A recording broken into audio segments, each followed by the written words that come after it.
좋기 때문에 선수들이 같이 갖고 있는 협동 정신이나 희생 정신이나 같이 이기기 위해서 끈적끈적한 팀을 만들기 위해서는 마인드만 바꿔주면 인도네시아 팀도 상당히 좋은 팀으로 나는 거듭날 거라 생각하고 있습니다. 인도네시아에서 트로피 받게 되면 그 트로피 받은 자체가 인도네시아 축구가 한 단계 업그레이드했다고 저는 생각하고 있습니다. Nah, oke teman-teman, kali ini saya akan kembali lagi ya membahas mengenai kabar terbaru dari timnas Indonesia, dan di sini pun saya akan fokus kepada timnas senior untuk persiapan Piala Asia. Ya, kita ketahui bahwa Piala Asia ini akan dilakukan ya pada bulan Januari 2024, dan kita ketahui untuk saat ini kita sudah melakukan FIFA Matchday dan alhamdulillah kita sudah memenangkan dengan skor 2-0 ya. Walaupun menurut saya ini pertandingannya juga belum maksimal karena skuad timnas juga belum lengkap karena harus terbagi dua antara senior dan juga U23. Namun daripada kita selalu membahas tentang hasil evaluasi kemarin, tentu saya menginginkan ya bahwa di sini dari pihak PSSI ya dan juga aspek yang memiliki kepentingan dalam sepak bola ini juga harus peka dengan updatean terbaru. Nah, saya melihat ya timnas Jepang ini berhasil ya secara luar biasa berhasil menang dengan skor telak yakni 4-1.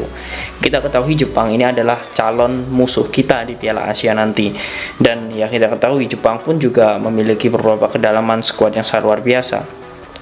Indonesia dihadapkan dengan dua tim yang menurut saya ini menjadi ancaman, yakni Jepang dan juga Irak.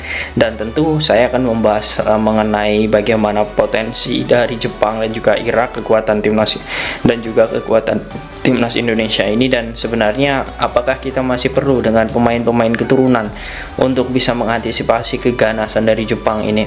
Nah, tentu di sini akan saya bahas. Jangan lupa tonton ya. Untuk membangun channel ini silahkan kalian tekan like-nya, kemudian komen dan juga subscribe ya, serta tekan tombol loncengnya agar kalian selalu mendapatkan notifikasi dari video-video saya selanjutnya. Oke teman-teman, di sini langsung saja saya masuk ke pembahasan. Nah, kemudian di sini teman-teman saya melihat bahwa sebenarnya pertandingan timnas Indonesia ya untuk di Piala Asia ini tentu kita akan berjumpa dengan negara-negara itu. Ya, saya melihat market value dari Jepang, kemudian Irak, kemudian disusul Indonesia dan kemudian disusul oleh Vietnam. Ini artinya kita sudah menunjukkan ya bahwa dari segi data bagaimana para pemain itu kita menempati di peringkat 3. Tetapi kita masih ada waktu 4 bulan lagi untuk bisa setidaknya di sini sesuai target yang diberikan oleh PSSI kepada Sintayong, yakni untuk lolos di fase selanjutnya. Artinya dengan lolos fase selanjutnya itu tidak mudah, dan saya melihat Sintayong ini masih menginginkan beberapa pemain-pemain untuk bisa menjadi amunisi nantinya. Ya, kemarin kita alhamdulillah ya udah datang yakni sosok Jay Idas, dan ada beberapa pemain yang sudah di-spill oleh PSSI dan juga direkomendasikan oleh Sintayong seperti Ragnar Oratmangun, kemudian ada juga Nathan Soaon. Itu memang sudah direkomendasikan oleh PSSI ke Sintayong, tetapi Sintayong memang inilah tugas Sintayong yang sangat numpuk ya bersama timnas Indonesia ini, sehingga dia belum fokus untuk mengurus beberapa pemain naturalisasi tersebut. Tetapi seperti sosok Jay Idas ya yang memang sudah datang, ini diharapkan PSSI ini segera untuk memprosesnya. Jangan lagi tolak ulur ataupun jangan lagi banyak ini itu karena 4 bulan itu bukan waktu yang sangat lama ya. Dan itu menurut saya kita ketahui saja jika kita tolak ukurnya proses naturalisasi Sandy Walsh kemudian Johri Amat itu membutuhkan waktu hingga 2 tahun. Dan ya saya sangat takut sekali karena apa? Jika memang nanti tidak terjadi proses ini, ya Indonesia berarti dengan kekuatan yang memang sudah ada seperti ini.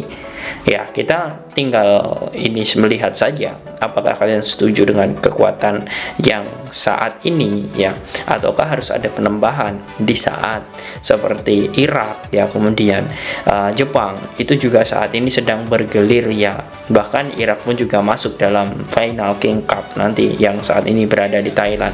Artinya Irak pun juga sudah mempersiapkan tim matang-matang menghadapi Indonesia. Irak pun juga bukan melihat bagaimana perkembangan skuad timnas Indonesia dengan memperbanyak pemain-pemain keturunan.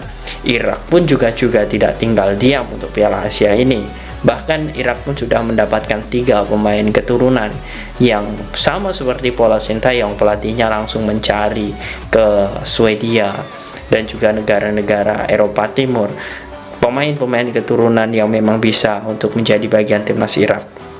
Nah, sekarang pun saya melihat seperti Jepang pun juga sudah maksimal persiapan ya dengan mengalahkan Jerman, kemudian Irak pun juga maksimal. Saya yakin negara tetangga kita ya ini Vietnam pun juga secara maksimal nantinya.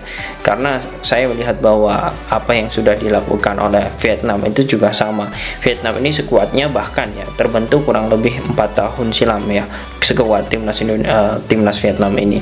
Jadi secara kapasitas ya kita juga harus tidak boleh ketinggalan, karena ya ini menyangkut bagaimana target, dan juga saya melihat ini juga menyangkut mengenai kontrak Sintayong. Jika nantinya Piala Asia ini pekerjaan Sintayong tidak maksimal, tentu ini akan menjadi bahan evaluasi bulan 6 nanti, apakah Sintayong diperpanjang atau tidak. Nah ini kan bisa menjadi ini teman-teman ya, menjadi bumerang bagi Sintayong jika tidak bisa memaksimalkan skuad yang ada. Tetapi jika memang PSSI memberikan target tinggi, ya harapannya PSSI jangan hanya memberikan target, tetapi juga harus membantu Sintayong untuk mendatangkan secepatnya. Nah ini saya garis bawah ya, mendatangkan secepatnya untuk Piala Asia. Karena yang kita ketahui sosok seperti Emil Audero itu sangat dibutuhkan sekali. Kemudian Max Hilger, kemudian juga Jay Ides ya. Semuanya itu adalah pemain-pemain grade A yang memang sangat dibutuhkan oleh timnas Indonesia. Jadi tidak ada kata-kata menunda dan sebagainya ya kan. Dan juga saya di sini sangat respect, saya sangat yakin dengan Bapak Erick Thohir. Bapak Erick Thohir mampu untuk mengurus bagaimana proses naturalisasi kurang lebih ya, ada 4 pemain ini, seperti Ragnar Oratmangun yang juga dia untuk mau membela Indonesia. Artinya kita dari segi pemain-pemain keturunan ini sudah mau, dan Sintayong saya yakin setelah Piala Asia U23 ini selesai dia akan baru memproses dan juga menganalisis semua pemain tersebut, dan jika sudah ya diharapkan ada kurang lebih 4 bulan ini segera diselesaikan.